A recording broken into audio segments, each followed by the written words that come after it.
नाश्त्यामध्ये आज आम्ही केलेले अप्पे आणि त्याच्यात खूप सारे व्हेजिटेबल टाकलेले होते आणि हिची रेसिपीसुद्धा एकदम सिंपल असा. तर काय करायचं, इडलीचा किंवा डोशाचा आपला जो बॅटर असतात त्याच बॅटर घ्यायचा आणि त्याच्यात खूप सारे भाज्या टाकायचे. तर मी इकडे घेतलं आहे बारीक चिरलेलो कांदो आणि टोमॅटो आणि शिमला मिरची. जर तुमच्याकडे गाजर, बीट असे काही भाज्या असतील तर तुम्ही त्याच्यात ॲड करू शकता. सगळे भाज्या टाकल्यानंतर त्याच्यात टाकायचा आपल्या मीठ. तर मी ऑलरेडी मीठ टाकलेलं आहे त्यामुळे काही एक्स्ट्रा टाकू नाही. व्यवस्थित मिक्स करून घ्यायचा आणि अप्प्यांचा भांडा गरम करत ठेवलं आहे. त्याच्यात हवा तेवढं तेल टाकायचं आणि एक एक करून सगळे अप्पे टाकायचे.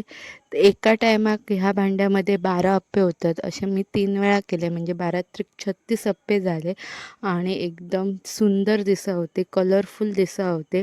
आणि फायनली इकडे आपले सगळे अप्पे रेडी असत. एका तुम्ही सॉसबरोबर सुद्धा खाऊ शकतास.